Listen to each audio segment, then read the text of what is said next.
सगळ्यांचे आणि मुख्यतः तिन्ही वक्त्यांचे अत्यंत मनपूर्वक आभार मानतो आणि क्षमा मागतो. कारण ज्या विषयांना एक एक सत्र दीड तासाचं अपुरं पडेल असे विषय आपण 15 मिनिटांमध्ये त्यांना मांडण्याची विनंती केली. मी हेडमास्टर सारखा वागलो त्याच्याबद्दल मी त्यांची क्षमा मागतो. पण माझ्या त्या हेडमास्टरीपणामध्ये सुद्धा न्याय होता. मी प्रत्येकाला 15 मिनिटं दिलेली आहेत. मी फक्त 2 अभंग बनून थांबणार आहे. याचं कारण असं आहे की ह्या सत्राचा जो अंतस्वर आहे तो असा आहे की संतांचा जो बोध आहे आमचा एक आपण प्रामुख्याने लक्षात ठेवूया. संत बोध हा स्वरूपतः नीतिबोध आहे, ज्याचा उल्लेख पहिले ते आदित्यजींनी केला की तरी झडझडोरी वहिला लाग. ज्ञानदेवांची ओवी अशी आहे, जया भक्तीची तुली प्रीती. पाडवेद आहे ते कैवल्याते परवते सरमंती. पुढचा ओळ अत्यंत महत्वाची, त्याचा संबंध या मूलस्वराशी आहे. जयांचे लीला माझी नीती जी आली दिसे.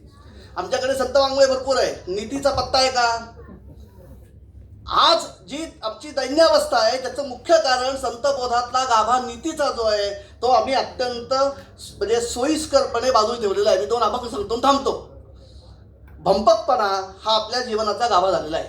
थोडं रागू नका, मी स्पष्ट बोलतोय, ते रेकॉर्ड होतं, मला कल्पना आहे.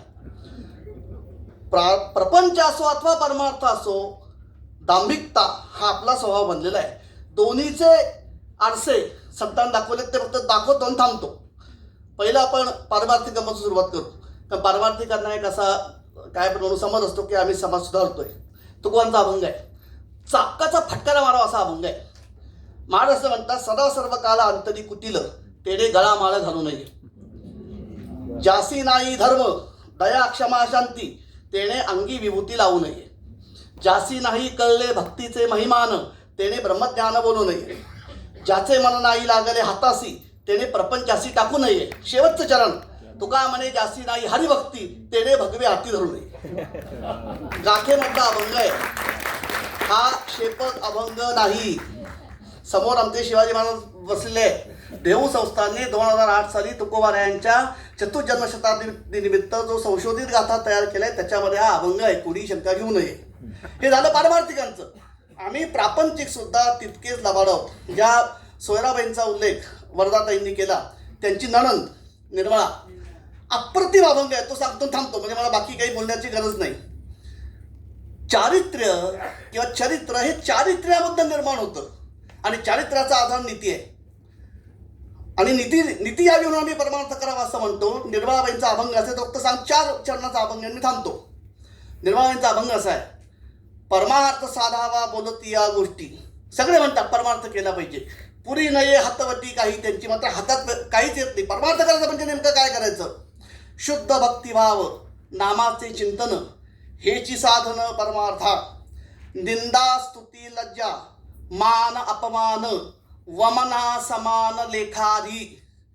परद्रव्य परान्न परनारीचा विटाळ मानावा अडळ परमार्थी. निर्मळा म्हणे हाची परमार्थ संतांचा सांगात अहर्निशी. आमचं व्यक्तिगत आणि सामाजिक जीवन आज इतकं बसबसलेलं काय? कारण संत बोधातला हा जो नीतीचा भाग आहे तो कडक आहे. सोपं मऊ भात कोणी खाईल, कठीण पचवणं. चणे खावे लोखंडाचे मग ब्रह्मपदी नाचे. तुका उगाच नाही म्हणत, बोल बोलता वाटे सोपे करणी करता तीर कापे. हे सोपं नाहीये. त्यामुळे आपल्याला खरोखर आधी स्वतःचं चरित्र, राष्ट्रचरित्र फार लांब आहे अजून. आपलं स्वतःचं चरित्र जरी घडवायचं असेल तरी संत बोधाचा हा जो नीती तत्वाचा आग्रह आहे तो आपण बघणार का, एवढा प्रश्न आहे. त्याकडे सूचन करण्यासाठी या सत्राचं आणि या उपक्रमाचं आपण आयोजन केलेलं आहे. सगळ्या संबंधितांना धन्यवाद देतो आणि तुम्हाला फराळापासून वंचित ठेवलं याबद्दल क्षमा मागतो. रामकृष्ण.